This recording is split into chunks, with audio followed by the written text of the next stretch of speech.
ನಿಮ್ಮ ಹಳೆಯ ಚಿನ್ನದ ಒಡವೆನ ಅಧಿಕ ಬೆಲೆಗೆ ಮಾರಬೇಕೆ? ಆಟಿಕಾಗೆ ಕಾಲ್ ಮಾಡಿ 8880 ಅಟ್ಟಿಕಾ ಗೋಲ್ಡ್ ಕಂಪನಿ. ಹರಿಣಿಯೇ ಗಂಡ ಮತ್ತು ಮಗನನ್ನ ಕೊಲೆ ಮಾಡಿರುವಂತ ಶಂಕೆ ಇದೆ. ಹರಿಣಿ ಮೇಲೆ ಆರೋಪ ಮಾಡ್ತಿರುವಂತ ಅಭಿನಂದನ್ ಕುಟುಂಬಸ್ಥರು ಬೆಳಗ್ಗೆ ಅಭಿನಂದನ್ ಕುಟುಂಬಸ್ಥರಿಗೆ ಕಾಲ್ ಮಾಡಿದ್ದು ಇದೇ ಹರಿಣಿ. ಮನೆಗೆ ಬಂದು ನೋಡಿದ ಅಭಿನಂದನ್ ಸಂಬಂಧಿಕರಿಗೆ ಶಾಕ್ ಎದುರಾಗಿತ್ತು.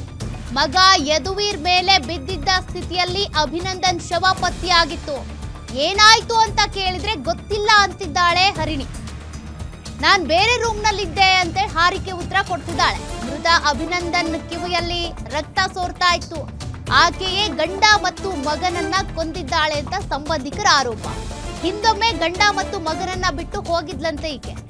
ಬೇರೆಯವರ ಜೊತೆ ಸಂಬಂಧ ಇದ್ದಿದ್ದಕ್ಕೆ ಕೊಂದಿದ್ದಾಳೆ ಅಂತ ಆರೋಪಿಸುತ್ತಿದ್ದಾರೆ ಸಂಬಂಧಿಕರು. ಹರಿಣಿಯೇ ಪತಿ ಮತ್ತು ಮಗನನ್ನ ಕೊಲೆ ಮಾಡಿರೋ ಶಂಕೆ ಹಿನ್ನೆಲೆ ಹರಿಣಿಯನ್ನ ಪೊಲೀಸರು ವಶಕ್ಕೆ ಪಡೆದಿದ್ದಾರೆ.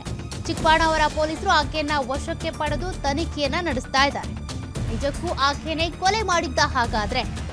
ಈ ಹಿಂದೆ ಕೂಡ ಒಂದ್ಸಲ ಗಂಡನನ್ನ ಬಿಟ್ಟು ಹೋಗಿದ್ಲಂತೆ.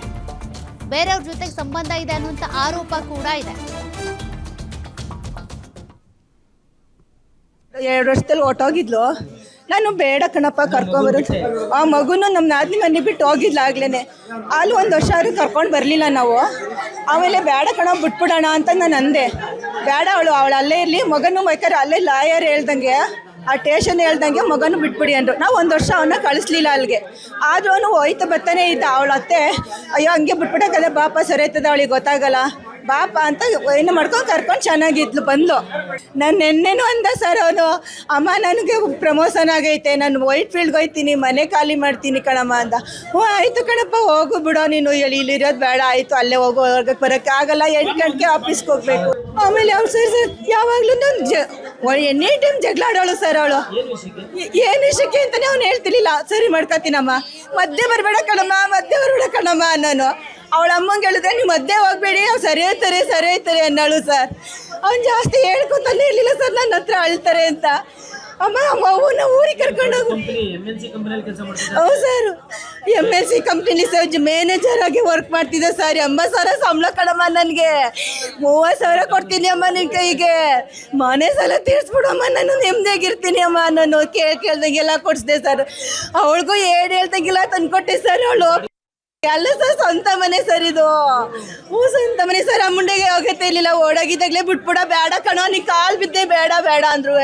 ಇಲ್ಲಮ್ಮ ನಾನು ಸರಿ ಮಾಡ್ಕೋತೀನಿ, ಜನ ಆಡ್ಕೋತಾರೆ ಅಮ್ಮ, ಬೇಡ ನಾನು ಮಾಡ್ಕೋತೀನಿ. ನನ್ನ ಮಗಿಗೋಸ್ಕರ ತಾಯಿಯಾಗಿರ್ಲಿ ಅವಳು ಇಲ್ಲಿ, ಆ ಮಗಿಗೋಸ್ಕರ ತಾಯಿಯಾಗಿರ್ಲಿ ಅಂತ ಬಡ್ಕೊಳ್ಳೋನು, ಕಾಲು ಬೀಳೋನು ಸರ್ ನಂದ. ಅಮ್ಮ ಬೇಡಮ್ಮ ಅವನು ಬೇಡ, ಅವನು ಸುಮ್ಮನಿರ್ಸಮ್ಮ ಸಾಕು, ನಾನು ನೋಡ್ಕೊತೀನಿ ಏನಾರು. ನಾವು ಊರಲ್ಲಿರೋದು ಕಿಲಾರದಲ್ಲಿ.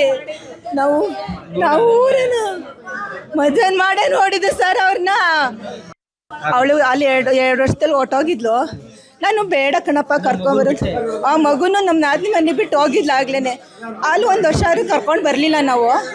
ಆಮೇಲೆ ಬೇಡ ದೇವ್ರಿಗೆ ಗೊತ್ತಪ್ಪ ಏನು ಅಂತ. ರಾತ್ರಿ ಮಲಗಿರೋನ್ ಬೆಳಗ್ಗೆ ಇಬ್ರು ಎದ್ದಿಲ್ಲ ಅಂದ್ರೆ ಏನಂತ ಹೇಳೋದು, ಹೇಳಿ ನೀನೇನೆ. ಏನು ನಾನು ನೋಡಿದಾಗ ಅಪ್ಪು ಮಕ್ಕಡೆ ಮಲಗಿದ್ದ, ಮಗು ಹಿಂಗೆ ಮಲಗಿತ್ತು.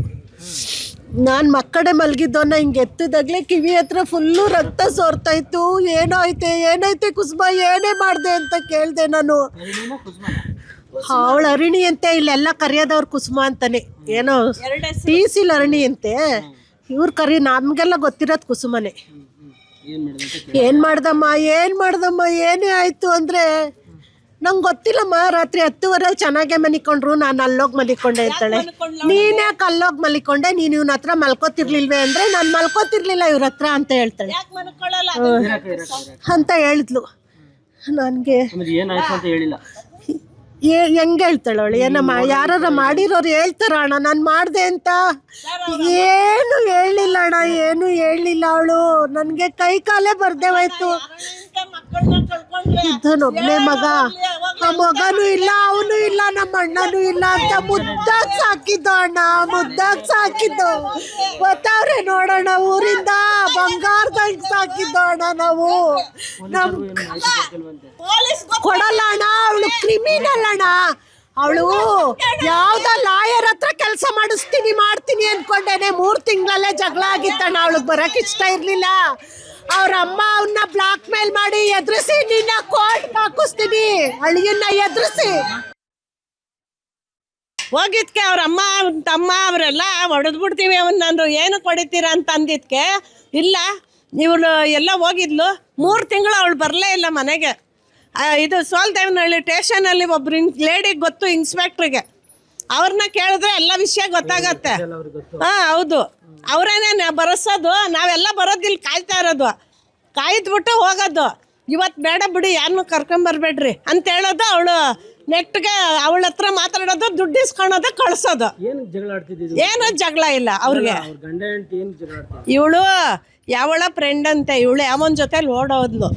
ಅವಳು ಎಲ್ಲಿದ್ಲು ಹಾಸ್ಟ್ಲಲ್ಲಿ? ಯಾವ ಹಾಸ್ಟ್ಲಲ್ಲಿದ್ಲು? ಇಲ್ಲ, 3 ತಿಂಗಳು ಅವಳು ಮನೆಗೆ ಬರಲಿಲ್ಲ. ಅವಳು ಯಾವಳ ಇಲ್ಲ ಅಬಿಗೆರೆಯಲ್ಲಿ ಒಬ್ಬಳು ಫ್ರೆಂಡ್ ಇದ್ದಾಳಂತೆ. ಆ ಫ್ರೆಂಡು ಇವಳಿಗೆ ಎಲ್ಲ ಇಟ್ಟಿದ್ಲಂತೆ ನೋಡಿ. ಗಂಡ ಹೆಂಡ್ತಿಗೂ ಏನು ಜಗಳ ಇಲ್ಲ. ಅವನ್ನ ಸೇರಿಸ್ತಾ ಇರಲಿಲ್ಲ ಇವಳು. ಹಾಂ, ನನ್ನ ಇಷ್ಟ ಇಲ್ಲ, ನಾನು ಯಾರನ್ನ ಇಷ್ಟಪಟ್ಟಿದ್ದೀನಿ ಅಂತ. ಮಗು ಏನು ಮಾಡ್ತಾ ಗೊತ್ತಿಲ್ಲ. ಮಗು ಹೋದ ಭಾನುವಾರ ನಮ್ಮ ಜೊತೆಲೇ ಇತ್ತು. ಅವ್ರ ಅಜ್ಜಿ ಅವರು ಎಲ್ಲ ನಾವೆಲ್ಲ ಹೋಗಿದ್ವಿ ಫಂಕ್ಷನ್ಗೆ. ಇವರು ನಾವೆಲ್ಲ ಹೋಗಿದ್ವಿ ಆಟ ಆಡ್ಕೊಂಡು. ಸಾಯಂಕಾಲ ಅವ್ರ ಮನೆ ಬಿಟ್ಟಾಗಲೇ ನಾವು 5 ಗಂಟೆ ಹೋದ ಭಾನುವಾರ. ಇಲ್ಲ, ಬಿಡ್ತಾ ಇಲ್ಲ ಒಳಗಡೆ ನಮ್ಮನ್ನ. ಹಾಂ ಹಾಂ, ಯಾರನ್ನ ಕರ್ಸಿರ್ತಾಳೆ, ಏನೋ ಮಾಡಿಸಿರ್ತಾಳೆ ಅಣ್ಣ. ಅವ್ರ ಅಮ್ಮ ಫುಲ್ಲು ಸಪೋರ್ಟ್. ಅವ್ರ ಅಮ್ಮ ಮಾಡ್ತಾ ಇರೋದೇ ಈ ಕೆಲಸ. ಮಳ್ರೇನೆ ಅವಳು. ಅವನು ಅಂತಂತ ಇದ್ರಲ್ಲೇ ಅವನು ಅಂತೆ ಹುಡುಗ ಅಲ್ಲ ಸರ್. ಒಂದು ಬೀಡಿ ಸಿಗರೇಟ್ ಕುಡಿಯಲ್ಲ ಸರ್. ಅವನು ತುಂಬ ಒಳ್ಳೆಯವನು. ಹಾಂ, ದುರ್ಗದ ಹತ್ರ ಕಿಲಾರ ಅಂತ. ಕುಣಿಗಲ್ಲಲ್ಲ, ಕಿಲಾರ ಅಂತ, ಅಂಬರ್ತೂರ್ ಪಕ್ಕ ಕಿಲಾರ. ಹಾಂ, ಇವಳು ಏನೋ ಮಾಡ್ಸಿರೋ ಸರ್. ತನಿಖೆ ಆಗಲೇಬೇಕು, ಬಿಡೋಕ್ಕಾಗತ್ತಾ? ಅಂಥ ಮಗನ ಮಕ್ಕಳು ಕಳ್ಕೊಂಡು ನಾವು ಇರೋಕ್ಕಾಗತ್ತಾ? ಯಾರಮ್ಮ? ಅಪ್ಪ ಇಲ್ಲ, ಅಮ್ಮ ಇದ್ದಾಳೆ. ಅವ್ರು ಸ್ಕೂಲಲ್ಲಿ ಕೆಲಸ ಮಾಡೋದು. ಇವಾಗ ಬರ್ತಾ ಇದ್ದಾರೆ. ನಮ್ಮ ಅಕ್ಕನ ಮಗಳು ಹೇಳಿದ್ಲು, ಇವಳೇನನ್ನ ಮಾಡಿಸ್ತಾಳೆ ಚಿಕ್ಕಮ್ಮ ಅಂತ 100 ಸಲ ಹೇಳಿದ್ಲು ನಮ್ಮ ಅಕ್ಕನ ಮಗಳು. ಹಾಂ, ಹಂಗೆ ಆಗೈತೆ. ಅವಳು ಕಂಪ್ಲೇಂಟ್ ತಗೊಂಡು ಅವಳಿಗೆ ಮೂವ್ ಮಾಡ್ದೇನೆ ಮಡಿಕೊಂಡು ಅವಳೆಲ್ಲ ಇದ್ದವಳನ್ನ ಕರ್ಕೊಂಬಂದು. ಇಲ್ಲ ಅಪ್ಪ, ಇಲ್ಲೇ ಮನೇಲಿ ಇದ್ರಲ್ಲೋ. ಮುಂಚೆ ಬಿಟ್ಬಿಟ್ಟು ಹೊಂಟೋದ್ಲು. 2 ತಿಂಗಳು ಬಿಟ್ಬಿಟ್ಟು ಹೊಂಟೋದ್ಲು ಕಣಪ್ಪ. 2 ತಿಂಗಳು ಬಿಟ್ಬಿಟ್ಟು ಹೊಂಟೋದ್ಲು. ಲೆಟ್ರ್ ಎಲ್ಲ ಬರ್ದು ಮಾಡಿಬಿಟ್ಟು ನಾವು ಯಾರಿಗೂ ಗುಟ್ಟು ಕೊಡದೆ. ನನ್ನ ತಮ್ಮನ ಮಗ, ನನ್ನ ತಮ್ಮೀರು, ಇಲ್ಲಿ ಮನೆ ಪಕ್ಕದವ್ರಿಗೂ ಹೇಳಲಿಲ್ಲಪ್ಪ. ಇವಳು ಹೋಗವಳೆ ಏನಿಲ್ಲ. ಸ್ಟೇಷನ್ಗೆ ಕಂಪ್ಲೇಂಟ್ ಕೊಟ್ಟರು. ಅವನು ಬಂದು ಇಂದ ಇದೆಲ್ಲ ಆಯ್ತಾ ಇರೋದು. ಅವಳು ಮೊದಲೇ ಯಾರಿಗೋ ಫೋನ್ ಮಾಡ್ತಿದ್ಲು ನಮ್ಮ ಮನೆಯಲ್ಲಿ. ಅನೈತಿಕ ಸಂಬಂಧ ಹಿನ್ನೆಲೆಯಲ್ಲಿ ಪತಿ ಹಾಗೂ ಪತ್ನಿಯ ನಡುವೆ ಗಲಾಟೆ ನಡೆದು ಮತ್ತೊಬ್ಬರ ಎಂಟ್ರಿಯಿಂದಾಗಿ ಏನು ತಂದೆ ಹಾಗೂ ಮಗನ ಒಂದು ಮೃತದೇಹ ಪತ್ತೆಯಾಗಿರೋಂಥದ್ದು. ಅದು ಕೊಲೆಯಾಗಿರೋವಂಥ ಸ್ಥಿತಿಯಲ್ಲಿ ಪತ್ತೆಯಾಗಿರೋಂಥದ್ದು ನೀವು ನೋಡ್ಬೋದು. ಇದೇ ಒಂದು ಮನೆಯಲ್ಲಿ ತಂದೆ ಹಾಗೂ ಮಗನ ಮೃತದೇಹ ಪತ್ತೆಯಾಗಿರೋಂಥದ್ದು. 38 ವರ್ಷದ ಅಭಿನಂದನ್ ಹಾಗೂ 5 ವರ್ಷದ ಯದುವೀರ್ ಏನು ಆ ಮಗು ಮೃತದೇಹ ಈ ಒಂದು ಮನೆಯಲ್ಲಿ ಪತ್ತೆಯಾಗಿರೋಂಥದ್ದು ನೀವು ನೋಡ್ಬೋದು. ಈ ಗೇಟ್ನ ಮುಖಾಂತರ ಒಂದು ಮನೆಯನ್ನು ತೋರಿಸೋ ಒಂದು ಪ್ರಯತ್ನ ಮಾಡ್ತಾಯಿದ್ದೀನಿ ನೋಡಿ. ಇದೇ ಒಂದು ಮನೆಯಲ್ಲಿ ತಂದೆ ಹಾಗೂ ಮಗನ ಒಂದು ಮೃತದೇಹ ಪತ್ತೆಯಾಗಿರೋಂಥದ್ದು. ಹಾಗಾಗಿ ಸ್ಥಳಕ್ಕೆ ಚಿಕ್ಕಬಳ್ಳಾಪುರ ಪೊಲೀಸ್ನವರು ಬಂದು ಒಂದು ಪರಿಶೀಲನೆಯನ್ನು ಮಾಡ್ತಾ ಇರೋಂಥದ್ದು.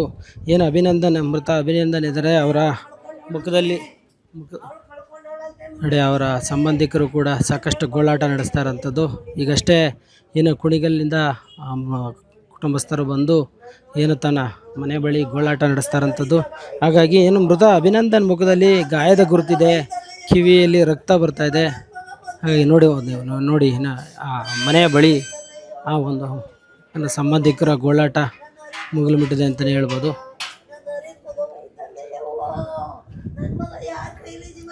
ಹಾಗಾಗಿ ಮನೆ ಬಳಿ ಸಾಕಷ್ಟು ಜನ ಕೂಡ ಸೇರಿರುವಂಥದ್ದು ಘಟನೆ ಹಿನ್ನೆಲೆ.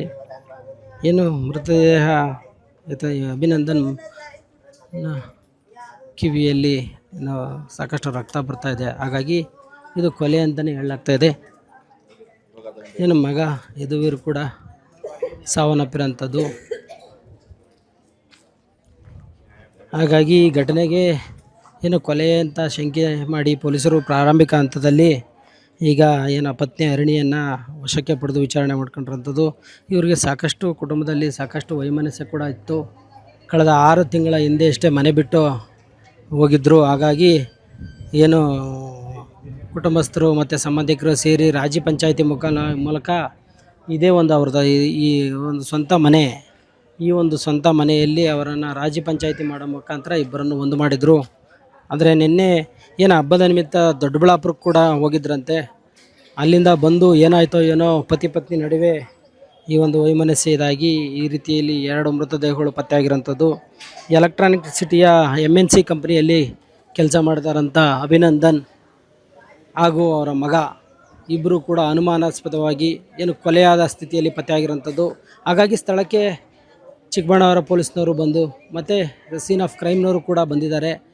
ಈ ಘಟನೆಗೆ ನಿಖರ ಕಾರಣವನ್ನು ಇದುವರೆಗೂ ಪತ್ನಿ ಹರಿಣಿ ತಿಳಿಸ್ತಾ ಇಲ್ಲ. ನಾನು ಪಕ್ಕದ ರೂಮ್ನಲ್ಲಿ ಮಲಗಿದ್ದೆ, ತಂದೆ ಮಗ ಈ ಒಂದು ರೂಮ್ನಲ್ಲಿ ಮಲಗಿದ್ರು, ಈ ರೀತಿಯಲ್ಲಿ ಏನೋ ಒಂದು ಸ್ಥಿತಿಯಲ್ಲಿ ಪತ್ತೆಯಾಗಿದ್ದಾರೆ ಅಂತೇಳಿ ಸಂಬಂಧಿಕರಿಗೆ ಹಾಗೂ ಪೊಲೀಸರಿಗೆ ಮಾಹಿತಿ ಕೊಟ್ಟಿರೋಂಥದ್ದು. ಹಾಗಾಗಿ ಪತ್ನಿ ಹರಿಣಿಯನ್ನು ಏನು ವಶಕ್ಕೆ ಪಡೆದುಕೊಂಡಿರುವಂಥ ಚಿಕ್ಕಬಳ್ಳಾಪುರ ಪೊಲೀಸರು ಸಾಕಷ್ಟು ತೀವ್ರ ರೀತಿಯಲ್ಲಿ ವಿಚಾರಣೆ ನಡೆಸ್ತಾ ಇರೋಂಥದ್ದು. ಮೂರ್ತಿ, ಗ್ಯಾರಂಟಿ ನ್ಯೂಸ್, ಚಿಕ್ಕಬಳ್ಳಾಪುರ.